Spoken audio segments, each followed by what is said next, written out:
So, one thing that Democrats don't want us to talk about, because I believe that Democrats really wants us to focus on things that distract us from the truth.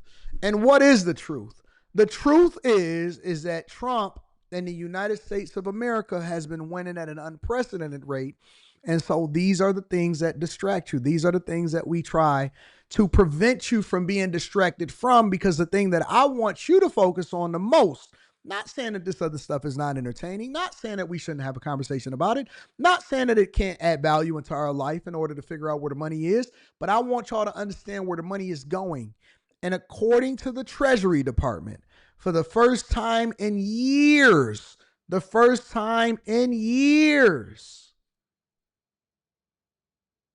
we have had a massive budget surplus within 6 months of Trump taking office. Again, make sure you guys hit a like. Make sure y'all tap into the Patreon. Link is in the description. Let's get into the top of the chat. And of course, President Trump is correct. MAGA is on a roll right now. They are accomplishing an enormous amount. And whatever, this kerfuffle about Jeffrey Epstein and whatever secrets may or may not be hidden by the government today, can't cloud out the extraordinary accomplishments of this administration. And as you point out about the transparency, it's also important to remember, and I know you remember this because we talk about it all the time, there has been extraordinary transparency from this government, from the Trump administration. And you can point to things like the border, which I think is the single greatest accomplishment, kept promise of any candidate who has ever run for public office. It is extraordinary what Trump has done at the border, and that's what he ran his campaign on.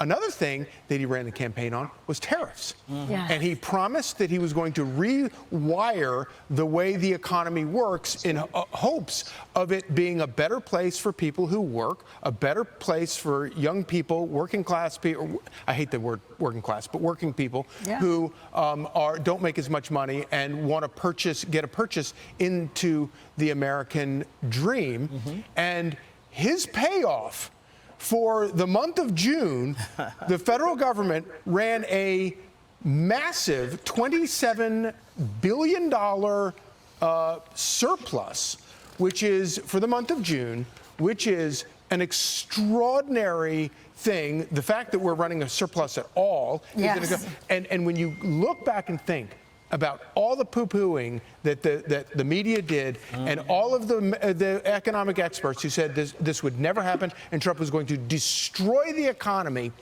they are all been proved wrong by this one man, Donald Trump. In the month of June alone, and Trump said it, Trump promised it, he highlighted it, he said that this was going to bring in an enormous amount of money, and that we had a trade imbalance with other countries, and that other countries would bend the knee, and they absolutely are. Absolutely are. They are declining to even do reciprocal tariffs during the time that they are supposed to be negotiating trade deals with other countries. In the month of June alone, the Trump administration brought in more than $27 billion than it spent.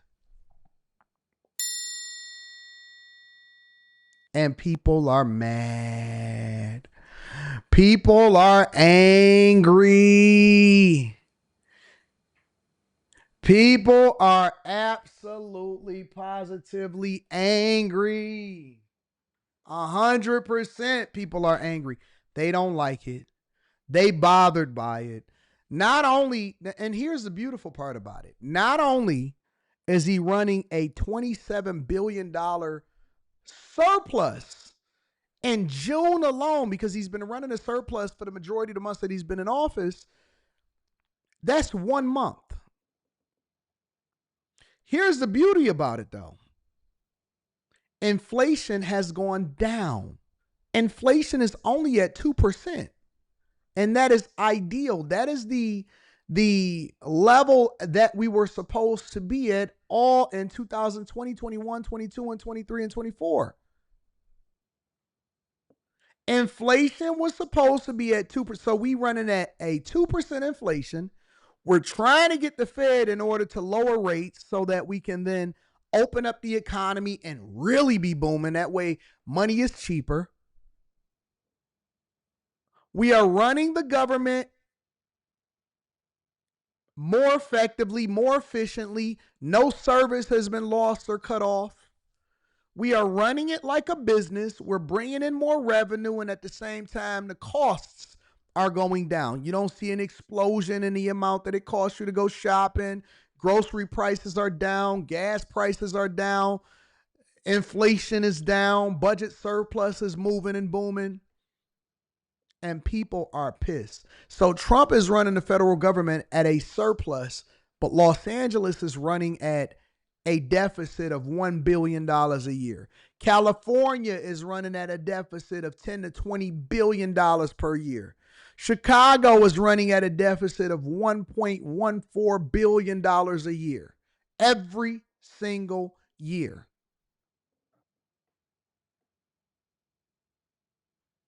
And people have negative things to say about Trump. This is why you need business leader, not career politicians that is running the federal government. What's up, Q? This is why you need business leaders instead of the federal government running the United States of America. I mean, look at these headlines, CNBC. By the way, Wall Street Journal, CNBC, these are all the money experts. They were saying tariffs are going to raise much less money than the White House projects. Donald Trump, and this, by the way, reminds me of the situation of the border, where he was told by, all the experts and all the consultants, you're going to lose the Hispanic vote if you want to close the border. If you talk about, deporting people. That's not true. It turns out Hispanics believe in rule of law. And that you could never close the border. Yeah. And that was the other thing. He said, yes, you can if you put your mind to it. He knew that because he kind of was already Let's go into the details. Y'all. I want to deep dive into this, and thank you for the super chat. I'm going to read that shortly. I want to deep dive into the details of this because people are saying, well, I don't trust Fox News as a result of it. Well, this is currently at CNBC, right? Courtesy is CNBC in multiple different, because this is not hidden information. This is just being neglected to be reported on YouTube by CNN. CNN won't report it. MSNBC won't report it, any of this stuff. CNBC, for example, is saying that the government, well, let's just go into the article itself. It says that the U.S. government posted a surplus in June as tariffs. So Trump was right. Gave an extra bump to sharp increase in receipts, with the government red ink swelling throughout the year. Last month saw a surplus of just over $27 billion, following what was, prior to tariffs, a $316 billion deficit. That brought the fiscal deficit to year 1.34 trillion, up 5% for a year. All right. 13% increase in receipts from the same month a year ago helped bridge the gap. And so basically what is happening, okay? Basically what is happening is that Trump levied tariffs across the board, 10% on imports in April. And remember, this was less than what? 90 days of him being in office and being handed over this deficit, this ballooning deficit, this trash way in which Biden was running the government for a long time. And so he said, listen, the first thing that we're going to do is we're going to make these other countries pay more. The second thing that we're going to do is we're going to negotiate more effectively. The third thing that we're going to do is we're going to make the government smaller, which we're going to get into that into the next segment. And the fourth thing that we're going to do is we're going to continue to lower prices on people, which then incentivize businesses to invest inside of the United States of America. So the thing that you have to have, okay? The thing that you have to have is you have to have a multi-level approach to this whole situation. What does that mean? That means that you have to have a modification for how you do things now, and then you also have to have long-term investment so that you can sustain the growth and sustain operating, hopefully at some point, a federal surplus instead of a deficit going forward. That's why when they were pushing this big, beautiful bill, the Trump administration was saying, yo, y'all are projecting additional deficit dollars. And in reality, we're taking a multi-level approach. That means that we're cutting costs now. We're raising additional revenues by tariff in other countries so that we can not only, because you got to remember, if you're operating at a $316 billion monthly deficit, which they then implemented tariffs, is not to say, hey, we took in an additional $27 billion in tariffs. You got to calculate the difference between the deficit and the surplus itself. So what does that mean, Anton? That means that you got to close the gap in order to then have the budget surplus. So from my perspective, I don't look at this and say, well, they're operating at a $27 billion budget surplus.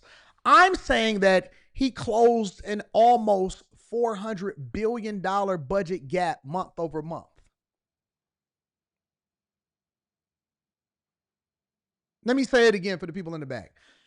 If we working every single day, all right, so I want to break this down from a C student's perspective. If we're working every single day, right, you, your wife, your family, and let's say, for example, hey, wifey, we make together combined, we make $9,000 a month. $8,000 a month. Let's say y'all make combined total income, y'all making $8,000 a month. Okay? What would that put you at? $96,000 a year, close to the $100,000 a year gap. But your expenses and what you pay out is $12,000 a month, which means that you're operating at a $4,000 a month budget deficit.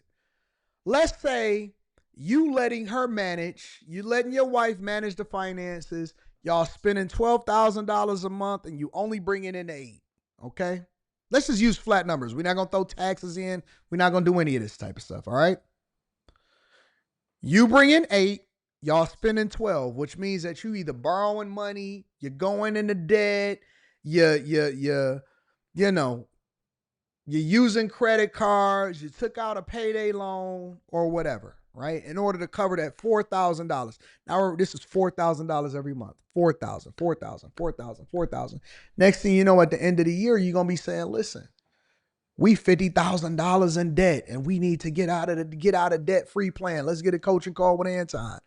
And then you kick it with Anton, and Anton said, all right, so you need to do this, cut out this, don't do this, get rid of this, sell this, and then make this adjustment, and you need to make some more money, all right? And who is that that's living in your house? Wait a minute. You got friends and family hanging out and living in your house and staying in there? All right, so you need to tariff them. What is that? What do you mean tariff them? Listen, if they're going to be living with you, then they need to pay rent because they're costing you more. They're costing you more in electricity, costing you more in food, costing you more in energy, costing you more this and that. And if you don't need them, cool, you don't need no cable, whatever, so on and so forth. Okay, so everybody now paying rent. So now you're operating at, you was making $8,000, now you actually bringing in $10,000 a month. But you actually lowered the expenses that you had also. So I'm looking at this as, instead of you spending 14, right? You only spending 8 now, but you still making 10. You made $2,000 more because you tariffed everybody. So we cut the costs. We got some additional investments that we got that's going to pay off long term, while at the same time, we bringing in more money. So what is that? That's really a $6,000 swing instead of a $4,000 swing. Because you can say, well, y'all was spending $4,000 more.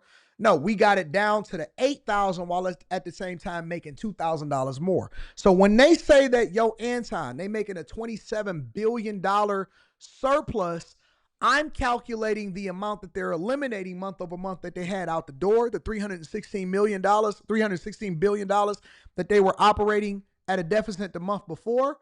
So they closed that gap, and they made an additional $27 billion in a month. You understand what I'm saying now?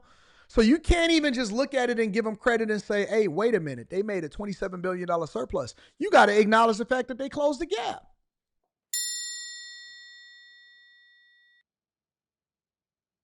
First, you stopped the bleeding, and you made more money on top of it. That's a $6,000 swing, not just a $4,000 hole that y'all closed. You didn't just make $2,000 more dollars. You also cut out $4,000 in expenses. You didn't just make $2,000 more dollars. You also closed out $4,000 in expenses. So then it becomes exciting. Oh, wait a minute. So what else do we don't need? We out here tricking. yo, we got to do this, we got to do that, we got to focus so that we can, because now you can start to see the light, right?